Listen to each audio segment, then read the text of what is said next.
Rīgas valsts otrā ģimnāzija šogad sagaida 99 gadu pastāvēšanas jubileju.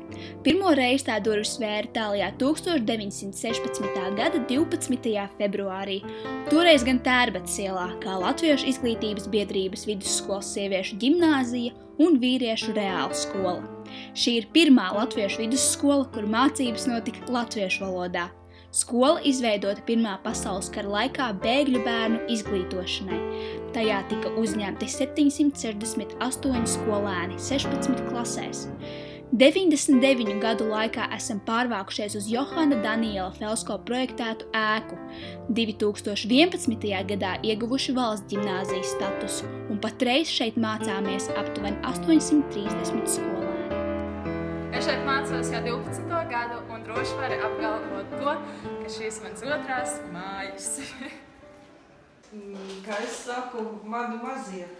Jā, jo tā, kad es atnācu tieši uz skolu strādāt, tad šī 12. klasīte mācījās 1. klasītē. Un tad viņi bija tādi maziņi, tādi tieviņi, maziņi, jā, kādi skraidojuši. Viņi nepārtraukti, ja viņiem kaut kas notikās, jā. Un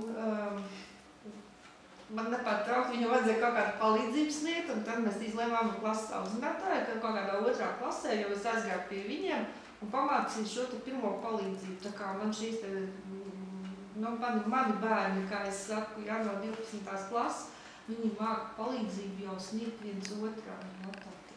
Vienmēr par šo skolu man ir patikusi atmosfēra. Es sāku mācīties šajā skolā, kad man bija 6 gadi, Itālijā 1998. gadā. Un tā atmosfēra, kas ir šajā skolā, vienmēr ir bijusi ļoti saistoša, jo te ir dvēsele šai skolai. Tas ir tas, kas mīt skolotājos, jo viņi vienmēr stāv un krīt par saviem skolēniem. Tu nejūties saspringti šajā vidē, vismaz man tā bija. Un te ir dziedāšana, dejošana, teātris, skolēnu padomas darbība, kas patiešām rada to visu, lai tu gribētu nākt uz skolu. Un tad, kad es mācījos 11. klasē, mūsu skola pārdzīvoja diezgan tādu smagu posmu, bet ar augšupējošu mērķi. Mums bija skolas renovācija, un daļa skolēnu pavadīja savas skolas gaitas tajā gadā Natālijas draudzības ģimnāzijas telpās, un citi atkal Baltajā ielā Pārdaugavā. Tas bija ļoti tā grūti un smagi, jo mēs bijām sadalīti un likās, ka sašķelsies attiecības gan skolēniem, gan skolotājiem, bet patiesībā tas pat mūs daudz vairāk satuvināja, jo tas bija patiešām tāds liels pārbaudījums, lai mēs justos vēl vienotāki, un tad, kad mēs atgriezāmies un beidzot bijām mājās, atkal šajā Valdemāra ielā 1, tad mēs visi uzvilkām čības, mēs jutāmies kā mājās. Un tas bija tāds liels, tiešām emocionāls pārbaudījums tam, ka mēs esam vienota skola un visi lepojamies ar to, ka mēs esam tie otrie. Kāpēc tie skolā ir tā sajūta? Es zinu, ka jums daudziem tagad tā nešķiet, bet, kad jūs apsvērsties šo skolu, jums, kad jūs ienāksiet šajā skolā, jums būs patiesi siltums sirdī. Un man patiešām būs prieks, ka šobrīd esmu šeit, liftā. Un es gribu pateikt skolai, turieties, esat tikpat jauka un mīļa un silta, kā jūs bijāt iepriekš. Mēs jūs mīlam. Kopš es esmu šajā skolā kā skolniece un tagad kā skolotāja, ir mainījies tikai tas, ka tagad es esmu tā skolotāja, kas cenšas iedvesmot un kaut kādā veidā palīdzēt skolēniem sajust to, ko agrāk šīs skolas skolotāja lika sajust man. Pat laban skolā mācās skolēni no 7. līdz 12. klasei.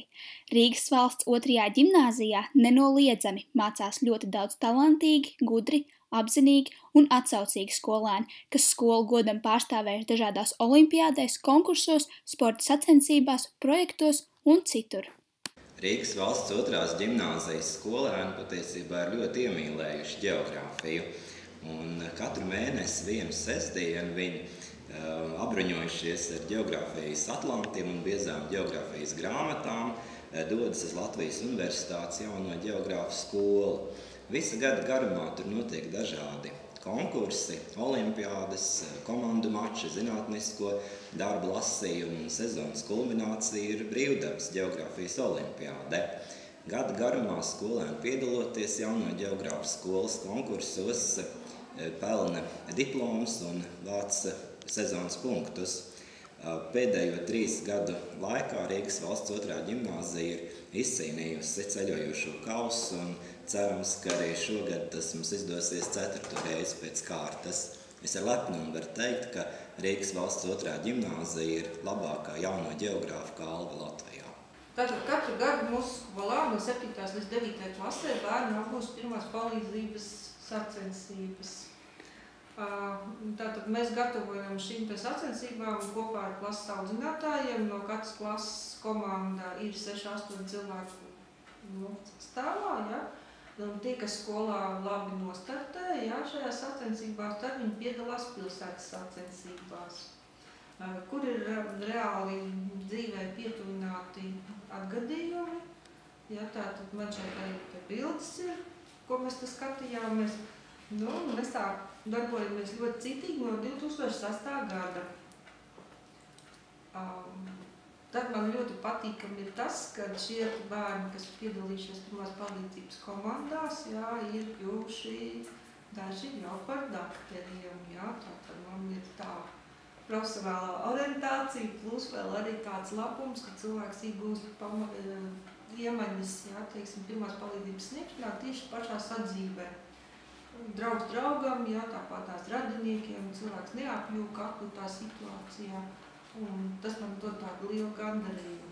Skolā ļoti aktīvi darbojas arī skolēnu padome. Kopumā mēs esam aptuveni, nemaldos, 50 aktīvisti.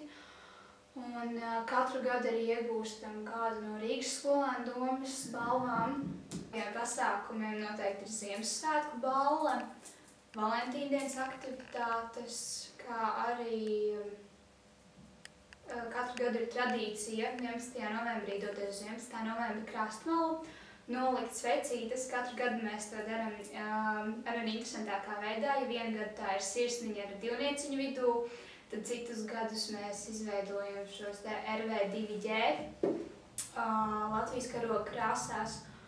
Un arī skolotāja diena ir plaši atzīmēta mūsu skolā, kad mēs cenšamies, cik vien mēs varam iepriecināt mūsu skolotājus. Šogad puisis ar ģitāru devās katrā kabinetā, dziedājumu spēlēja. Mēs sagaidījām skolotājus ar rozēm no paša rīta, kā arī ir daudz tādas lietas patiesībā, kas notiek arī tagad pavasarī orientēšanās sacensības, arī centīsimies sporta dienas aplānot. Visu laiku kaut kas notiek. Skolā ir tiešām aktīva vide un ir daudz iespēju, it īpaši, jo vadība ir ļoti atsaucīga un mūs arī uzskata kā kolēģus, kā sabiedrotos, nevis kā bērnus, kas savā pašdarbībā kaut ko dara.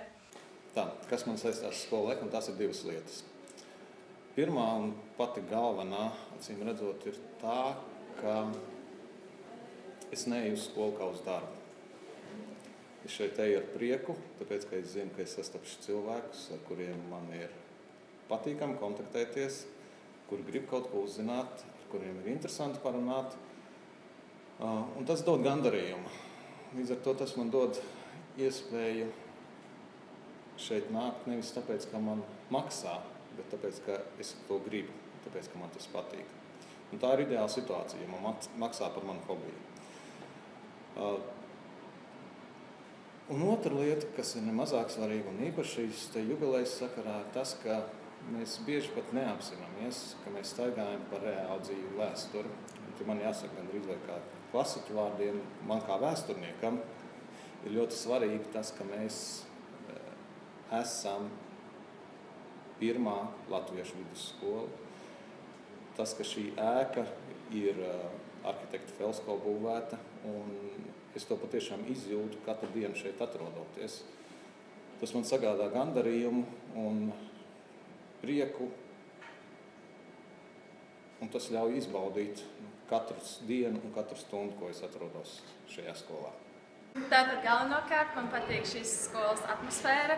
Man patīk, ka šeit valda pozitīva gaisotne, šeit mācās talantīgi un radoši cilvēki. Katrs skolotājs domā par katru skolēnu un rūpējas par visiem. Ir Latvijai ļoti nozīmīgs, jo tas ir Raiņa lielās jubilejas gads un Aspāzijas jubilejas gads. Un šim dižgaram mūsu Jānim Rainim, kurš ir bijis arī izglītības ministrs, pieder arī tad ļoti skaisti un vienkārši doma.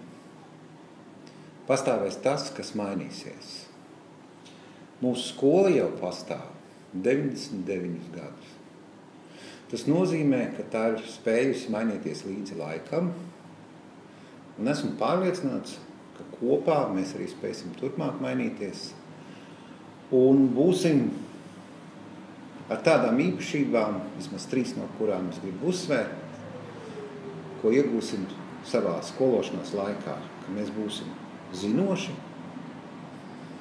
ka mēs spēsim to, ko mēs zinām, transformēt radošā darbībā.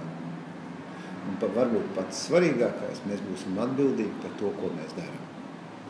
Ja šīs 3 īpašības mēs pratīsim iznest cauri, tad mēs godam sagaidīsim gan 100, gan 101 un nākamās skaistās skolas jubilejas.